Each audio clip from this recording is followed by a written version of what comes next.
You know, it's not this easy being so holly and jolly. I want you guys to all know that. Anyway, hey everybody, Merry Christmas. Hope everyone's having a great holiday, whatever it is you may celebrate. For me, that's Christmas with my family back home. Today's video is obviously a little different. I decided it would be fun to do a specific Christmas-themed thing. We're going to be covering Viscera cleanup details, Santa's Rampage DLC, because it's something that I remember seeing on, I believe, like a Markiplier or Smosh video years and years ago. I'm sure I'll be able to find it, but for some reason that popped into my brain when I was thinking to myself, what should I cover for Christmas? I want to do something special for the winter season, so I figured that was the best option. So we're going to be going over the gameplay as well as the hidden story behind it and why Santa Claus went nuts. So we will start with the briefing that you get at the beginning of the level. The tragic events that unfolded at this workshop must in no way deter you from performing your duties in a manner befitting of the company's reputation. Your work here entails cleaning up the horrific aftermath of Mr. Claus' unfortunate breakdown. This includes the obvious slaughter and any broken items and so forth. Please conduct yourself appropriately, as this assignment will reflect upon your permanent record. Fail to follow company guidelines and regulations, and you may find yourself without a job. Once your assignment is complete, the corporation will take ownership of the workshop and any remaining items and employees. To paint a picture here, Santa's workshop is completely trashed. There's blood, dismembered elves, reindeer everywhere, and you're sent to clean. And if you're not familiar with the Viscera cleanup game, basically the whole point is that you go into an environment and you have to clean it up to perfection. There's a very long list of like achievement guides and things like that that you can find on Steam or Reddit or wherever it is you look for that kind of thing. In fact, when I was doing research for this video, I found a great many of them. And as interesting as they were, I wanted to find out, you know, what caused Santa to go nuts. You know, I'm an investigative journalist. No, I'm not. No.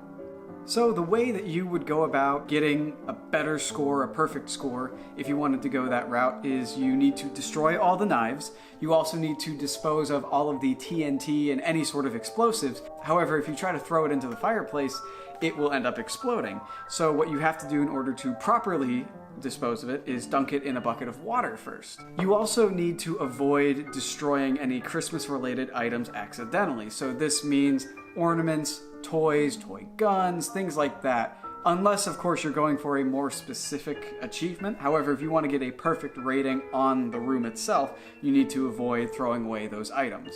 There's a few big differences between this version of the game and the original version, the more typical, you know, not Christmas version, that I think are pretty cool. For example, your gloves are now red and white, as well as the fact that the incinerator is now the fireplace.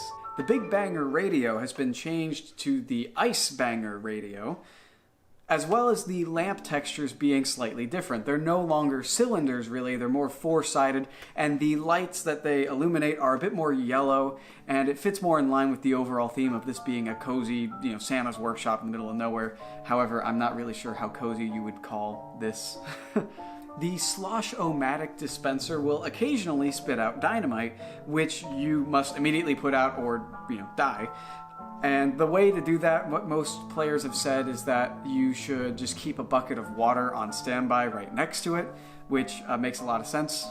But all of that to be said, that's not why we're here. I'm not here to tell you how to achievement hunt or, you know, how to get a perfect score, even though I kind of just did a little bit. We're here to talk about the mystery, the motivations. Why did St. Nicholas do this?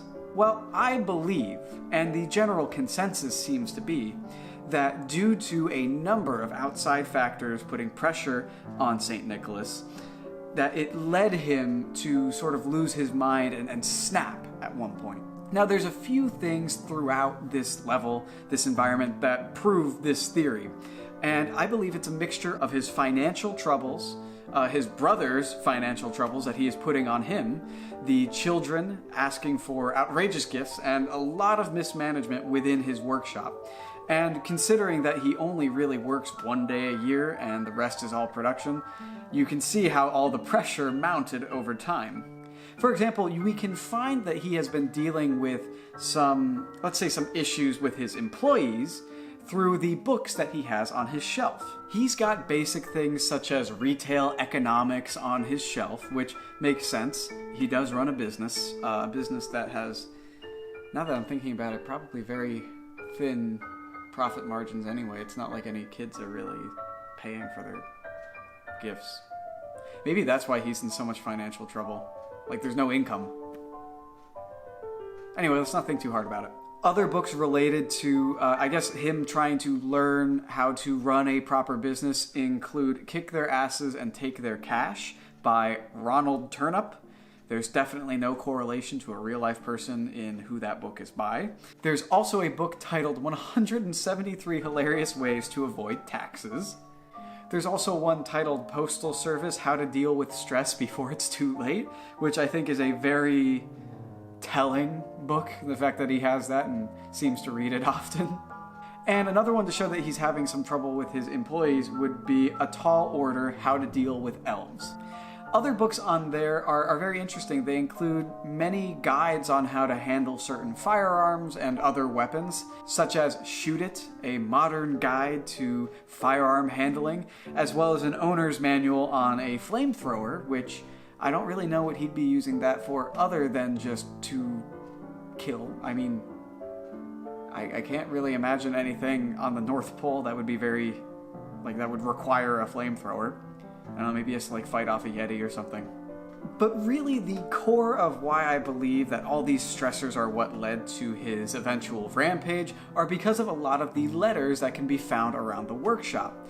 Many of these are from children, but a few of them involve his financial issue. So you've got your basic ones, such as, I've been good this year and I would like a new bike. Then we find the letters that lend a bit more credence to the fact that these children are a major stressor for Mr. Claus. So for example, we have, Hello, Mr. Sana. I don't want any more stupid books again. You must give me the new Ultra Mega Water Blaster Assault Cannon. And I want the big XX5 one, so that it will be bigger than Kenny's one. I'm gonna fill it with acids from my daddy's shop and spray down old Miss Crouchy's car. And that'll teach her from calling the cops again. Now hurry up! From Stephen Creeley. You've also got this lovely letter from Stevie Chubbs. Dear Santa Claus, it was my birthday Friday. Mommy got me only 23 presents and a soccer field cake. I hate her! I said that you were better. I want 23 steak pies, 12 ice creams, 18 tubes of reindeer chocolates, 3 big boxes of fudge, a pair 5 computer with conscription 3 brown ops, and the nitro grade go-kart. Stevie Jobs. So these kids go from I want a bicycle to an entire laundry list. And also, I don't even think that kid should be on the nice list. Let's be honest, if you're opening your letter with how much you hate your mom. Then we've got this lovely letter from Timothy. Mr. Santa Claus, Happy Christmas! This year I want a new Arachnaboy comic, a new motorbike, a new archery set, a new 58-inch TV, a killer falcon like the one Uncle Gunter has, a new stereo to make the butler mad, and a big tin of chocolate caviars. But the red ones, not the shit purple ones you gave me last year. Blech. I have been very good. I only kicked people at school this year, and the butler and that man at the carnival. But that was only one time except for the clown at my birthday fair. Timothy Crewley. Jeez, you go around the entire world in one night, this is the thanks you get. I briefly mentioned that Santa Claus's brother is having financial troubles that are being passed on to Mr. C. Now you might be wondering, who's his brother? Because in every cartoon I've seen, he doesn't really have a brother. Well, in this world, it would happen to be Krampus, who seems to be having some legal troubles. Dear brother, I'm in jail again and need bail money. I was caught whipping children in the streets. It's that one town. They're always trouble. I know you told me not to go out on Christmas, But why must you have all the fun? I'm so bored! I hope you send an elf with the money soon.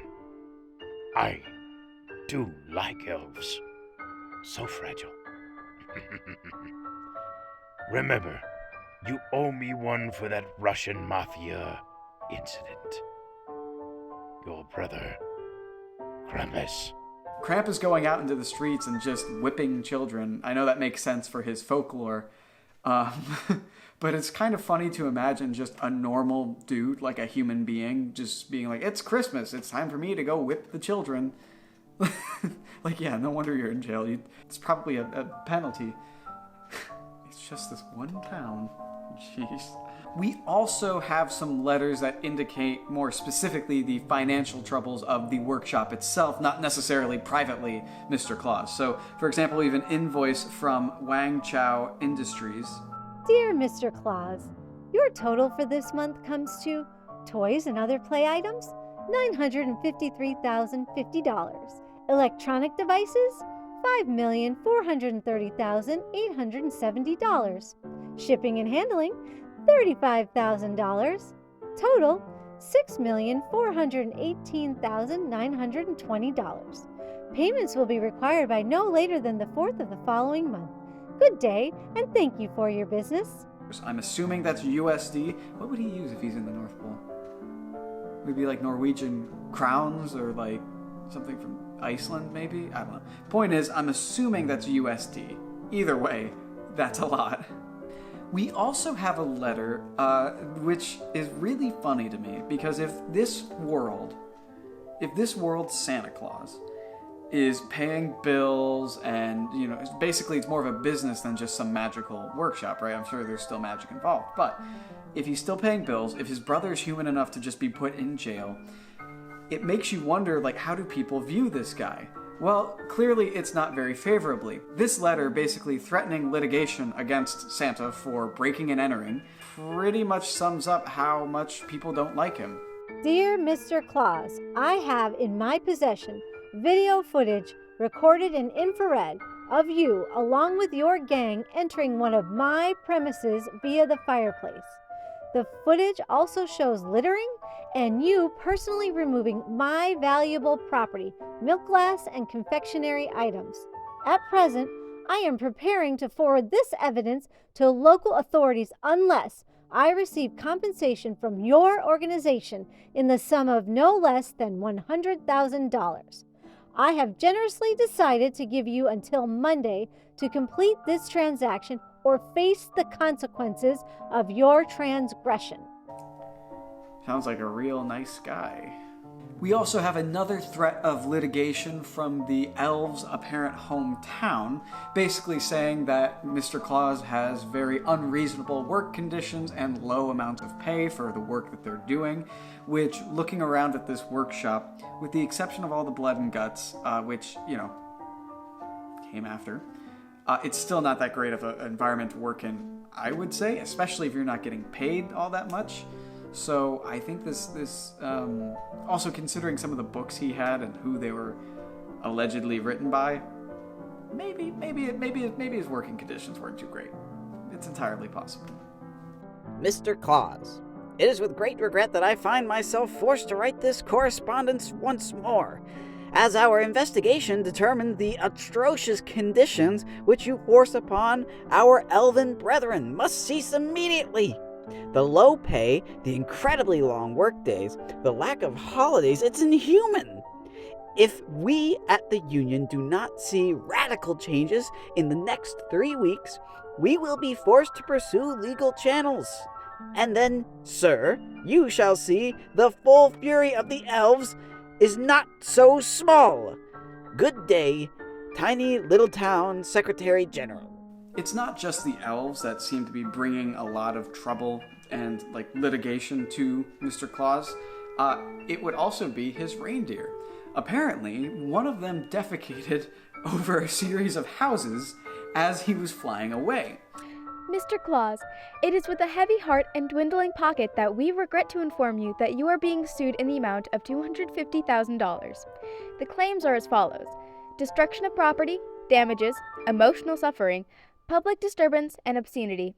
Apparently, your reindeer had defecated across a house or houses as they passed by the area. For full claims and details, please read thoroughly pages 5 through 49. Yeah, I'd say about 12 reindeer crapping all over an entire neighborhood as they fly away at near light speeds would be pretty reasonable. This letter is clearly meant to be a joke, but I think it's so ridiculous that I just have to talk about it. It's... Jeez. I don't know if I'm going to be able to say this. Oh, this is so dumb. Yuletide greetings, Mr. Claus. I represent a select group of people with great gift-giving ambitions. The Ku Klux Klaus are looking for more people with your prominence to join us, and we can show you great things and lead you to greater profits, assist you in labor management, or grant you access to specialized equipment. We await your response. That, I don't think I have to explain that joke or why it's bad.